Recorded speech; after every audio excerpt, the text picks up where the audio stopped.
اللهم صل على وليك علي بن موسى الرضا المرتضى عدد ما في علمك صلاة دائمة بدوام ملكك وسلطانك. اللهم سلم على وليك علي بن موسى الرضا المرتضى عدد ما في علمك سلاما دائما بدوام مجدك وعظمتك وكبريائك.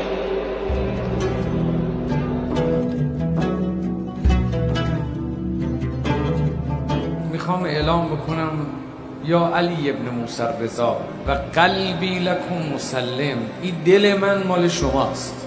من یه چیزایی از شما میخوام، اما چی میخوام بگذارم و اون گره ها از کارم گشوده بشه؟ اونی که میخوام نزد شما بگذارم او دلم هست. من میخوام جلوه این دلدادگیم رو داشته باشم، بگم امام رضا اگه من میگم شما رو